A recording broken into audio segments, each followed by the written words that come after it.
for the opportunity to come out. It's actually fantastic walking in the room and seeing the good old post-it notes, or the exaggerated post-it notes, the butcher paper up on the wall with what we value, who we are, and then for the last 10 minutes have the privilege of listening to what you aspire to be. There's a familiarity about that for me. That's what we live and breathe at Macquarie. And we talk about high-performing organisations time and time again on an ongoing basis, all wanting to be a high-performing organisation. And I think you guys are halfway there. If you've got all of your team sitting around a room talking about these things, about who we want to be and where there's potentially some leverage from people that are already doing this, but not necessarily specific in your industry, you're ahead of the game already. To have people within your organisation all sharing, all wanting to be a part of it and getting excited about talking about it rather than potentially sitting back and thinking, oh, this is a bit uncomfortable. I just think that's a fantastic thing to be. So I hadn't intended starting the presentation that way, but I certainly think you're onto something there. So I applaud you for that. So I'm here to talk about the future of property services. And thanks, Chris, for acknowledging the Perspective conference that we did last year. So I guess my role as it relates to running the real estate part of Macquarie's business, which I'll touch on in a second to give you some context, is an aspect of what we do. We're very prominent in all aspects of property services, that is residential, commercial and body corporate strata. And that world's changing. You've pretty much got to be living under a rock to not understand that the world is changing around us, in those industries specifically, but not isolated to. Our worlds are changing day to day.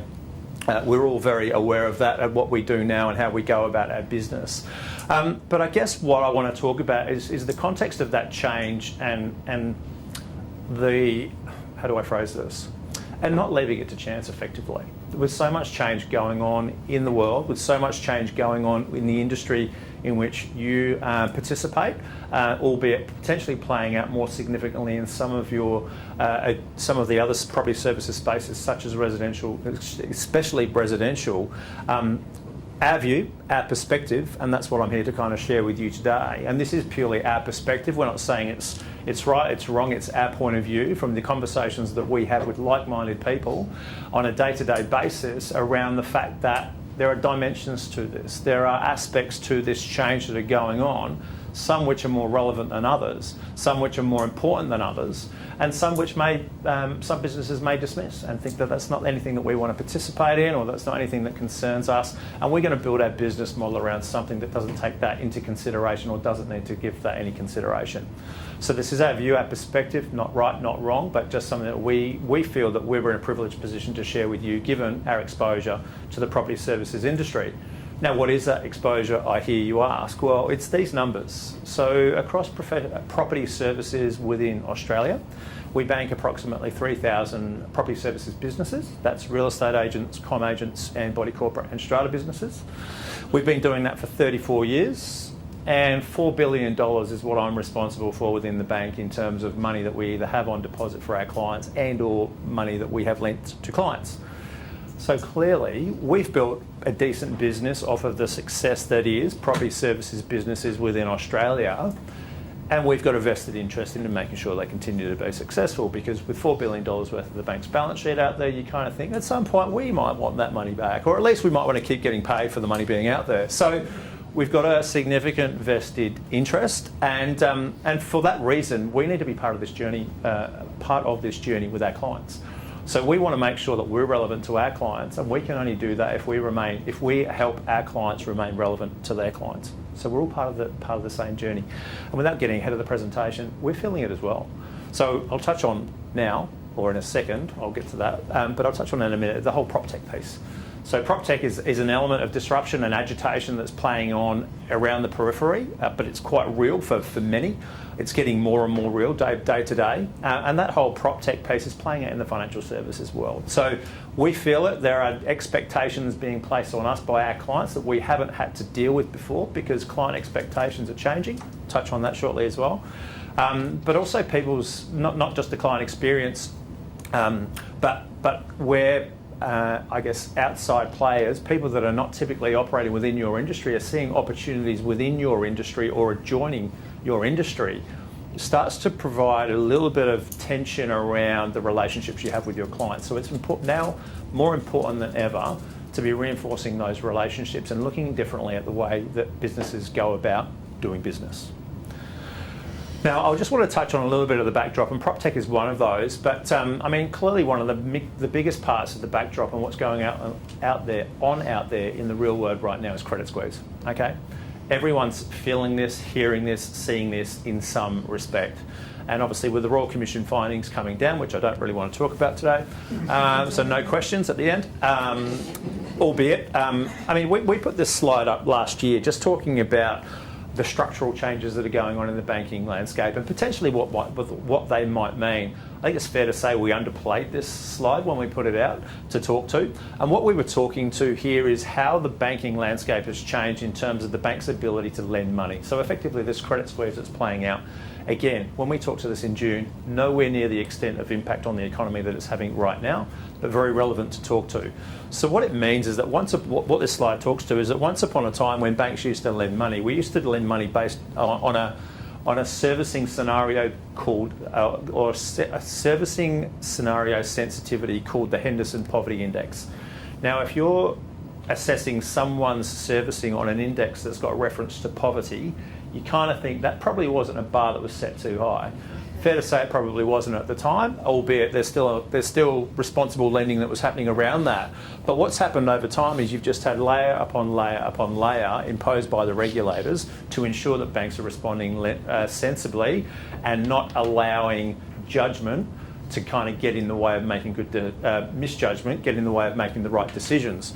So what that means now is, as banks, where we were lending $100 to owner-occupiers, we're now lending 85% of that.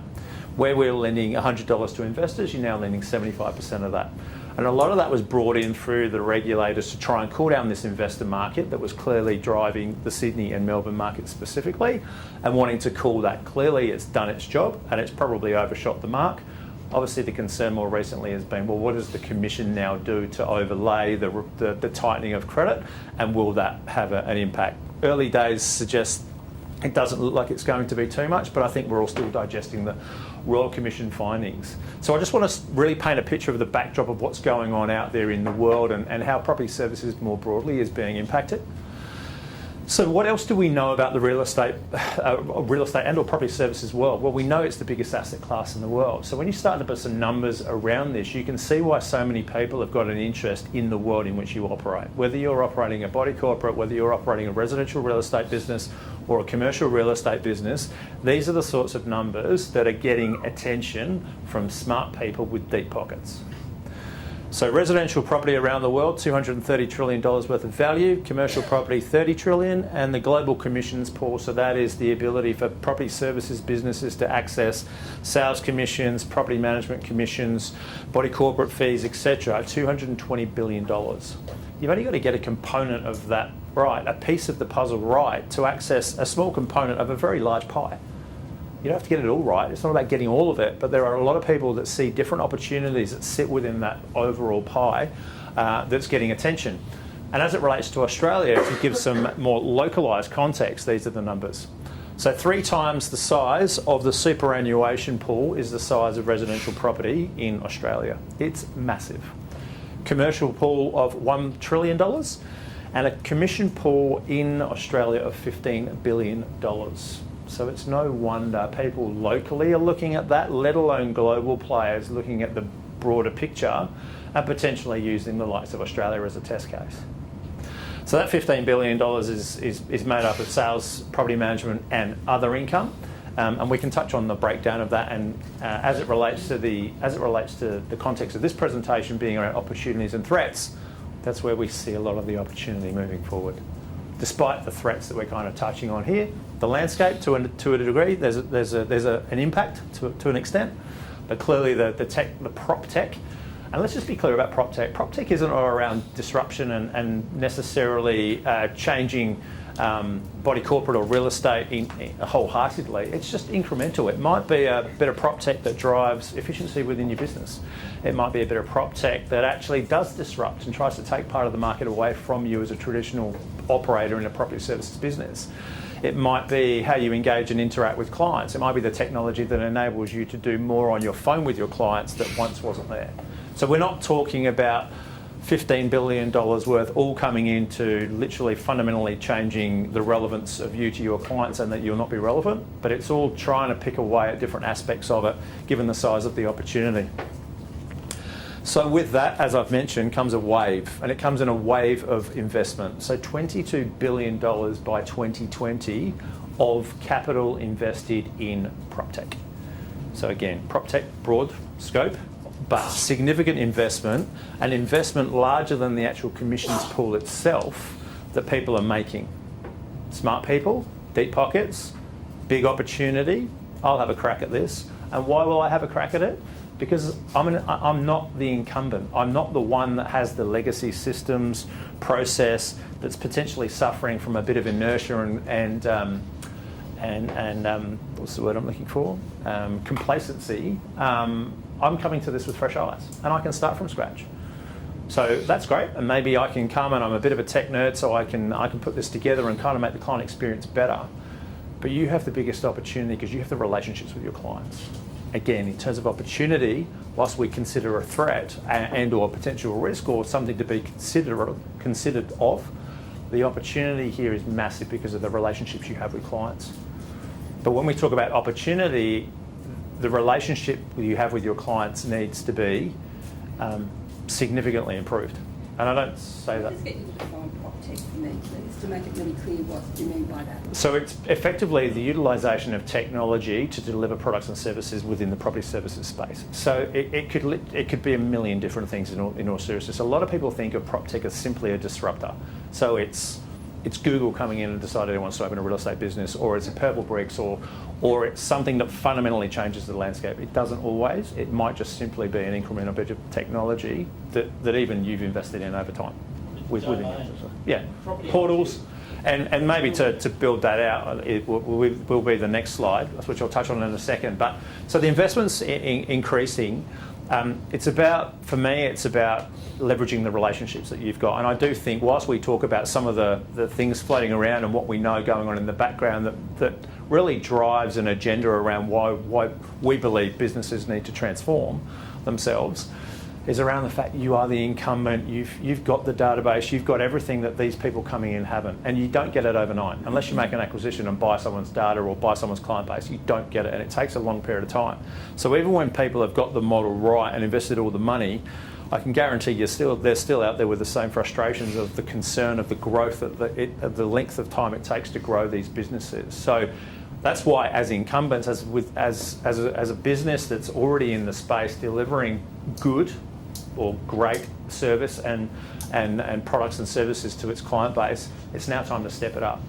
And it's now time to step it up because everything you just talked about here around Nike, Apple, Amazon, Uber, all of those. And we'll talk about client experience in a moment, but clearly those are organisations that have centred their proposition based on client and client experience. We've always talked about client centricity, but I think it's really changed now. I think client centricity transitioning to client experience is so much more than what we used to view client centricity to be, and I'll build on that as we go through the presentation. So these are some of the names that you may be familiar with, you may be dismissive of. It's not about that. It's simply acknowledging that there are clearly some players in there that have changed the landscape of some of the areas in which they dominate. Domain and realestate.com.au have changed the portal game forever. Purple Bricks, people have got a view. Doesn't matter whether you like it or whether you don't. But Purple Bricks, as a case in point, for those that aren't aware, they had an investment from a digital publishing house in Europe last year of $230 million. And we've seen the numbers, and a lot of people have seen the numbers about Purple Bricks, and they don't make money. They make a loss. They were churning about $10 million a month, I think, from memory. So if they're churning $10 million a month and they've just had an investment of $230 million, well, they're going to be around for another 20 years. So it's that context that we are talking to the property services space more broadly, and certainly I'm talking to our traditional residential real estate agents. It doesn't matter whether you've got a view on these or not, and people are dismissive. The fact of the matter is that someone like that has got a lot of money and a lot of time up their sleeve to get it right. Sure. If they've got 200 million and they're losing 10 million a month, it's 2 years, not 20 years. Did I say 2 million a month? It's 20 years, so it's a year. yeah.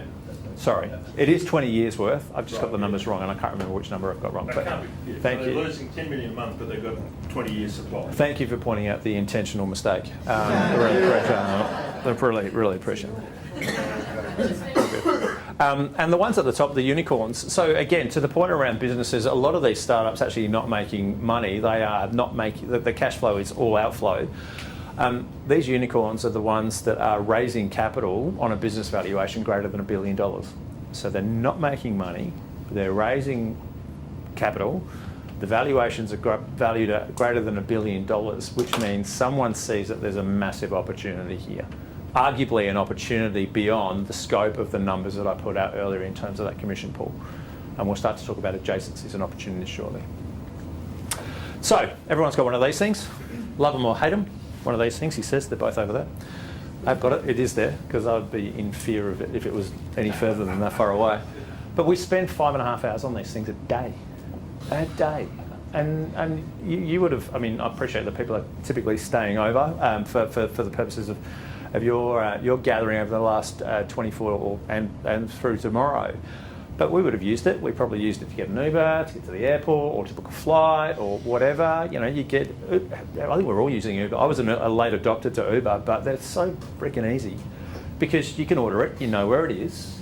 You get in. Haven't got to get the card out. You get out. You paid. You get the beat because you know it's paid. It rates you. You rate it, and we're all about social profiling these days and social ratings. China's even basing an economy on it, from what I hear. But that's the way the world's going, is that we're just accustomed to doing these things. So if we're so accustomed to doing these things, why is it in property services specifically, but not limited to, that there's so many calls, so many emails, bits of paper floating around to get jobs done and get outcomes? So there's a lot of efficiency to be had through the utilisation of technology that can be driven in, not only to improve, and I know that you had a session on systems and efficiency before lunch, which it sounds like someone actually made that entertaining. I don't know how. I looked at the agenda, I'm on a winner here. Dry subject before lunch, this will be great. But apparently someone made it interesting. But to the point, we're all, this is how we expect to kind of, conduct our days these days. Got the screen out, got the thumb. And as I say, there's so many reasons why in property services we're not delivering into the expectations of our clients. And to the piece around social ratings, it's all about client experience, because more so now than ever is that we are shouting from the rooftops when we have a great or a terrible experience. It's on Facebook, biggest population in the world. YouTube, 4th biggest population in the world. I don't know what it is, but it seemed like Christmas last year, everyone worked out how to turn the camera around on their phone and take videos of themselves, and now it's just everywhere. I'm still working it out. I'm trying to get the filter right. None of them are great.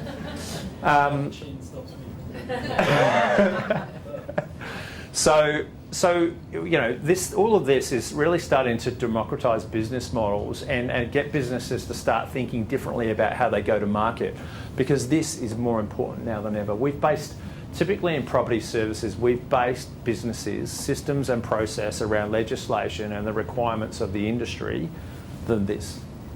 And it's changed massively. We need to be focusing more on the client experience and how, as whether we're property managers or whatever our roles are, and I do think that there's a need to start to reconsider as we look at business transformation, things such as role descriptions, because what we're going through is not about a rebranding exercise or an e-business. This is significantly changing the way we go about business, and it's all about relationships. Relationships more than ever, but in order to really build those relationships out and add the sort of value that's expected of your clients, we need to be getting that whole piece around efficiency and systems and process. We need to be nailing that, and we need to be nailing it a damn sight better than we are now, albeit we've come a long way, I think, in property services more broadly in terms of what we're doing around outsourcing, offshoring, and some of the technology that enables some of the process and systemisation, but I still think we've got a long way to go, because staff within a property services business should be out there building relationships with clients and building out the share of wallet. Because to the point I made earlier around the size of the commission pool, the money that's being invested is not just to leverage the commission pool, it's because everyone out there, smart people, deep pockets, realises that that's a component of the wallet share, but there's so much more that isn't being leveraged by existing service providers in this space. And you've got every right to ask for that business.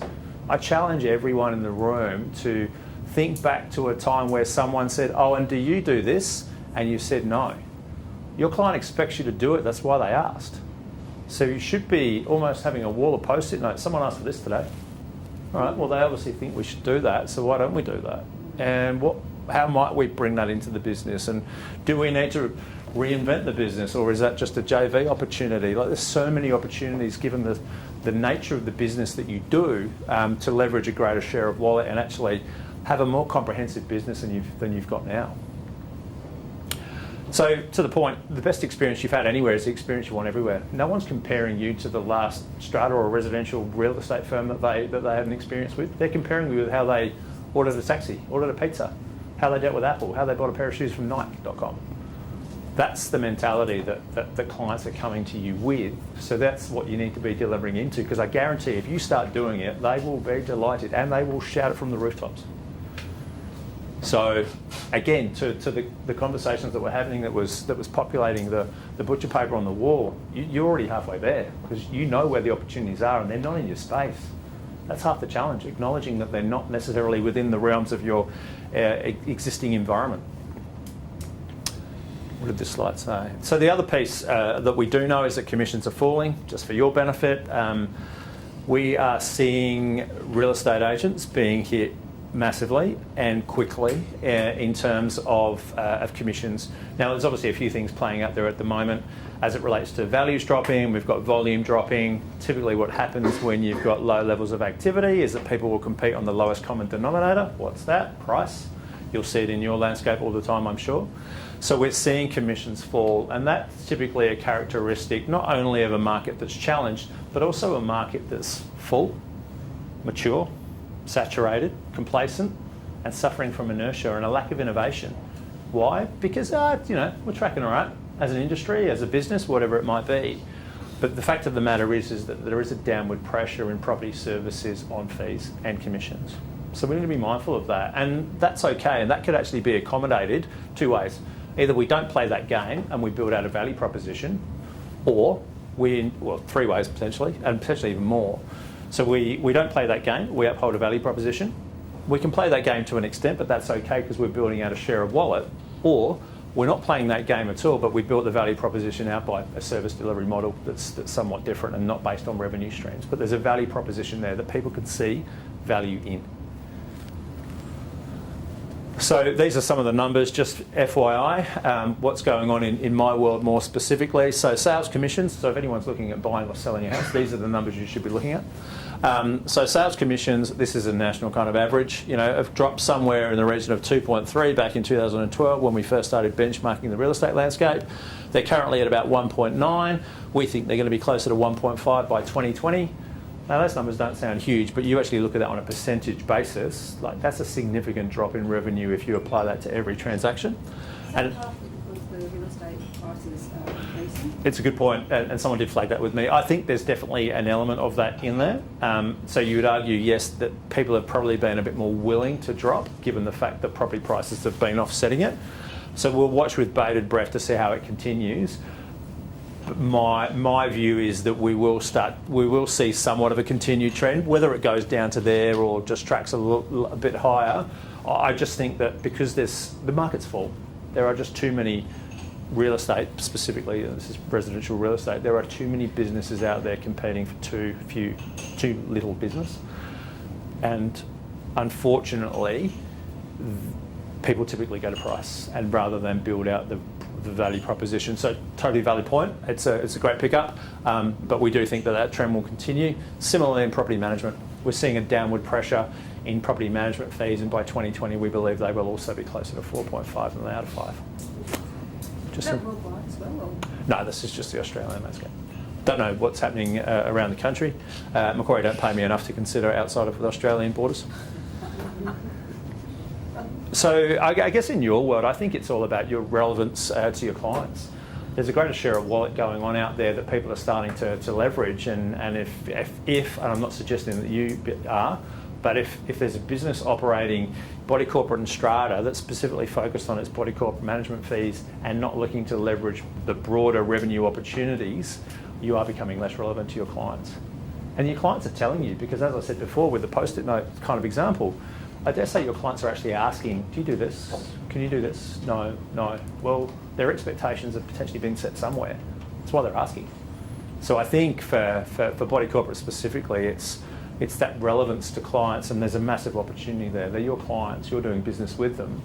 So why is someone else kind of getting in the way and taking some of the share of the pie that potentially you could be taking advantage of? So if we look at an average, an average business, that's typically where the numbers sort of sit in Body Corp. 2,500 lots, 275 multiple, and 400. So it's a complete business. Yes, that's an average in New South Wales for us in terms of what our clients look like.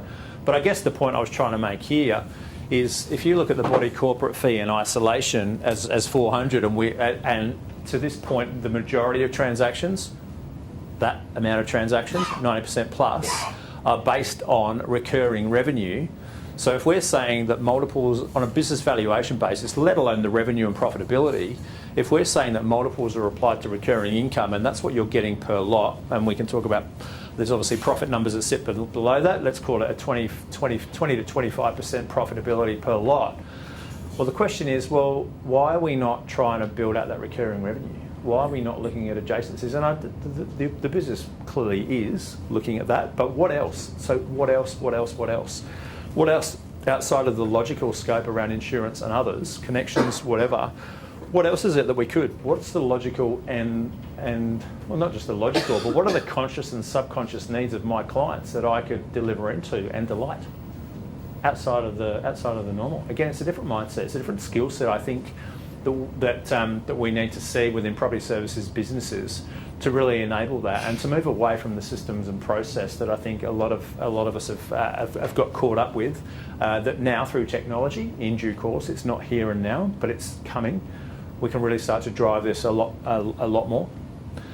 So as I said, majority of transactions across all of property services are based on recurring revenue. So I'm not here to talk about valuation specifically, but for a lot of property services businesses that are focused on transactions, residential real estate is a great case in point because there's so much effort that goes into the sale of a house, and don't get me wrong, the returns are great, but that's once every 7 years. So why are we not looking as a real estate business per se to build a long-standing relationship with a client? Why do we not have real estate clients across the board that are saying, okay, I've just sold you a house, I've sorted out your connections, I've sorted out your insurance, I've helped you with the finance, I've helped you with the removals and all of these things. And then why am I not doing that on a recurring basis and being a property services provider to my client rather than just a sales agent when they need me? Because you're building up a recurring income stream over the lifetime of a client and not just based on a transaction.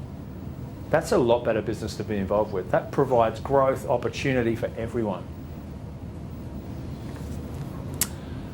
What am I talking about now? So yeah, to the point, growth equals opportunity, and I think the more we look at building out businesses and leveraging share of wallet, it's not just for the financial return, it's because of that. It provides everyone we talked about some of the things we value and we care, we talk about growth and flexibility and family, like it plays exactly into that. There's an ability to be part of a journey, be part of something big, and participate in that success.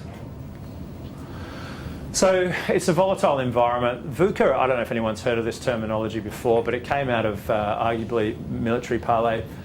It's just about being comfortable being uncomfortable. I do think we need to acknowledge that what we're going through in property services and elsewhere, there's a lot of change, a lot going on. As I say, we're certainly feeling that in fintech. You kind of have to make it up as you go along. I don't know if I should say that as a banker, with a royal commission just being delivered. But you do. You have to think on your feet, and you kind of have to call things out, saying, "We actually don't know the answer to this, but here's what we're going to try." But it's okay to kind of feel a little bit uncomfortable. It's okay to call things out and be open. So it's volatile, it's uncertain, it's complex, it's ambiguous.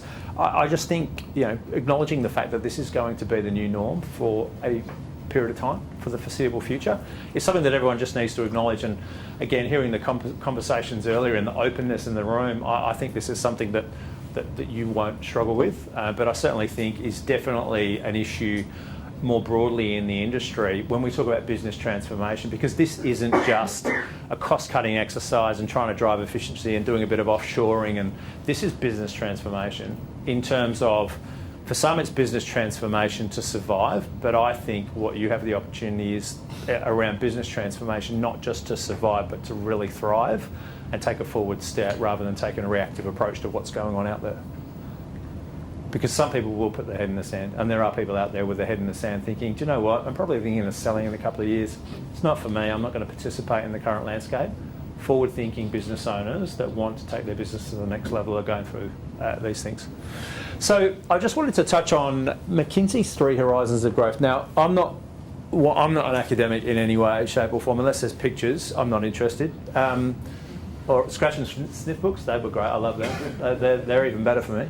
But I guess what I'm about to share with you, when we talked to the property services industry last year, we wanted to kind of paint a picture of what our view was on property services firms of the future. And we talked on a couple of things, but I really want to pull this all together now and really build out that opportunities piece specifically. We did it around a model called McKinsey's 3 horizons of growth. So we believe there's 3 things that a business needs to do in order to survive and thrive. So I'm going to walk through those one step at a time, but they all need to be happening simultaneously. So the first horizon of growth is all about maintaining and defending the existing business. So this is focusing on your clients as they are now, focusing on the traditional aspects of your business as it is now, but it's about execution. So we're measuring the success here through profitability and cash flow, and it's basically being as efficient as you can. And clearly there's a focus on where you're at. You've had someone speaking about that specifically this morning, but it is simply, how do we do what we currently do, but do it with absolute excellence? We're driving things really efficiently as we can with the technology, with the systems, the processes that we know are available, and we'll continue to have that conversation on an ongoing basis to ensure that we are efficient. Now, I'm mindful that when we talk about efficiency, that's contrary to growth. So there's a bit of a balance in all of this, because when you're growing as a business, it's not always easy to maximise efficiency. You need to kind of understand what the implications are for growth on the business. So this is around the utilisation of technology and structuring a business whereby people in your business are focused on revenue generation and not spending time doing mundane tasks that in due course, if not now, can be done through technology. And some people, there's obviously the offshoring element, which to this point is definitely where a lot of people are investing, because the technology is not available. Offshoring will continue to exist in the future, but I think there will also be an improvement in the level of technology that will continue to enable frontline staff to focus on client and client experience. Does that make sense to everyone? Cool. So this one I'm going to touch on a little bit more, because this to me speaks to the opportunities. I think, in terms of the context that this presentation was around opportunities and threats, I've talked to the backdrop. To me, it's not a direct threat. It's just the fact that there's a lot going on that if you're not mindful of it can certainly become a threat. But I think from what I've heard in speaking with Chris prior to today, but also from earlier, people are aware and wanting to take advantage of opportunities. So this is about nurturing emerging businesses with your existing clients. So emerging opportunities through adjacencies. Now this is a slide that I put up last year, really just simply acknowledging a comment that I made earlier, is that within property services typically, this is where we focus. We're always focused on people that are buying, people that are selling, or the landlord or the tenant, and that immediate need that they have. So they are moving in, they are moving out, they are buying, they are selling. What we're saying here is there's so much more opportunity in all of these spaces. Some are logical, some you probably go, well, that's obvious and that's already been done. I'd argue maybe it has been done, but it probably hasn't been done well. And I think that's where we've been lacking around the adjacency piece in property services more broadly. Adjacency has been thought of as an additional revenue line rather than a delivery of client experience and building out the client relationship. So, because I think if we start to think of it through that lens, that's where you'll get a fundamental change in the take-up of ancillary services within property services. To give you some context, when we had a Perspective conference last year where we talked to this framework first of all. We actually had a gentleman by the name of Grenville Turner over, and Grenville Turner was the ex-MD/CEO main guy for a business called Countrywide in the UK. Now, for people that aren't familiar with Countrywide, largest real estate business in the UK, had about 50, I think it was about 52 real estate brands underneath it. So localised brands that related to the geography, but all came under this big Countrywide banner. And he showed us, he's not with that business anymore, but he showed us when he left that organisation, the pie chart of the income stream for that business. And when he put it up, he cut the pie and he showed 20% and 80%. 20% of the income that they generated was from traditional real estate business, i.e. a buy, a sell, or a rent or a lease. 80% of the income of that business was from ancillary services. So we're really looking at changing the game here and putting it completely on its head, suggesting that the piece of the pie, so all of these things, which they do, all of these are 10 times the opportunity that sits in here. And again, it's not about getting into being a packing and removalist company and taking over the world and creating Vantage packing and removalists specifically, but is there a JV opportunity here? How do we get a clip of the ticket? I know no one likes that term, but let's call it what it is, clip of the ticket, but do it in such a way that we package it up and we sell it, for the want of a better word, properly at the front end. It's not just I put it in my terms of real estate, it's not like a sales agent going out there and, all right, I'm going to sell your house, and here's a referral through to a finance broker, and I really don't care whether you use them or not. But if you have actually got people in your business with script, dialogue, policy, process systems that enable the packaging of product, I guarantee clients will expect it. This sounds a logical conversation. It's just structuring the business to be able to do that, empowering people clearly with the right partnerships, JVs, structure around it to leverage it. I mean, we've got real estate clients. I was out in Western Sydney back end of last year. We've got someone that's taking I think it was 5% off of every maintenance invoice that goes through that business. Now, I know we can argue in some jurisdictions the legalities of some of these things, and don't get me wrong, I'm not suggesting anyone does anything that's not legal, but there are ways that you can generate revenue adjacent to the core business in which you operate. But it needs people to work on it. And to the point around these 3 horizons of growth, so we talk about focusing on efficiency, that needs to be happening ongoing, and there need to be people in the business accountable to that. Similarly with this, someone always having a look at where's the next opportunity, how do we leverage that? And I'm sure as a leadership team, those are the sorts of conversations, well, I would hope, given your attended perspective, that happen on a frequent basis. So this is about emerging opportunities. Positional advantage, what does that mean? You're speaking with your clients about the core offering that you have. You have the positional advantage to take a logical step in terms of, here's something that I know that you need and it makes sense to have this conversation. So we're going to build it into the conversation. Positional advantage because you have the clients. Some of these new entrants, agitators that might come into the space in due course won't have that positional advantage, because I can assure you that there are people in adjacent spaces going, why don't we do that? What's this body corporate fee? Why don't we do that?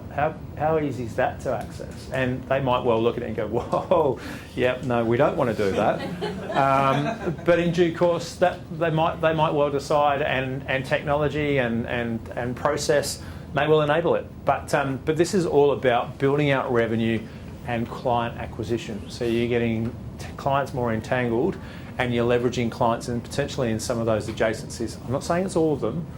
Some of them are clearly more logical and more immediate and potentially easier than others. I think I literally just talked to this. I did. That was just putting some context around some of the numbers around the opportunities that sit in those adjacent industries. Is that just volume of transactions? So profit pool. It's down as profit pool because it's aligned with the profit pool that we were talking to around the 15 billion. Right. So we're saying the combination of all of these is probably going to add up to, someone did the number, it wasn't me, about 150 billion. Again, it's not about accessing all of it, but there's a piece of the pie there that to me makes complete sense to leverage. So I won't dwell on that. So the opportunity, how much of your revenue comes from outside of body corporate income or property management or sales commissions, depending on where you sit in property services? How will that build out enhance the client experience, because I guarantee it will if it's done right. It's not just a product plug, but it's part of the spiel and the pitch. And what's the potential there to transform one transaction into multiple recurring revenue streams? So revenue, growth, profit, business valuation, all of those things should spark everyone's interest in some way, shape or form around the opportunities that we'll provide to them. So the third piece, and I'll just wrap on this because the initial one was definitely the opportunity, but I think for us, this is really about, as I said before, business transformation and just creating a genuinely new business. The business of the future in property services, whether it is resi, com, body corporate, or if it's a combination of all, will look very different to what it does now. It's not about a transaction, it's not about a buy, a sell, or a lease, or a manage, but it's about my experience with a real estate agent in 10 years from now is so much different. Because all I used to get was this junk, and I still get it in a letterbox. Seriously, what's with that? Like, do they not realise it goes straight in the bin? Clearly not. Those are my house. But it's beyond that. I've got a relationship with my real estate agent. They're now my property services, whatever, advisor, whatever they might be. But this, for me, is where you start reinventing the business and start becoming advisors to your clients rather than just simply fulfilling a process for your client. So what if you've actually got people out there talking to them about their wealth, their investment and the opportunities? Now, I don't want to scare everyone with that sort of stuff. That's real big picture, far away. But I'm just saying we need to change the dialogue with our clients because our clients are expected to be delighted. So you've got to find your way to delight a client. And I guarantee when you do and you start to put that into the constructs of your business, you will have a very, very different business if you go in with the mindset around delivering client experience.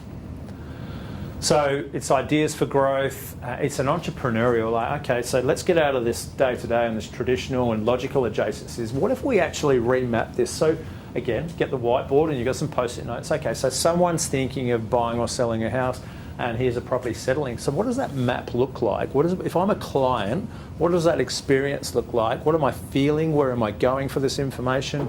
And I guarantee it's all over the place. I've got to go here for this and here for this, and I'm using technology here and paper here and phone calls here. The client, we just want to pull a phone, press a button, and it's done.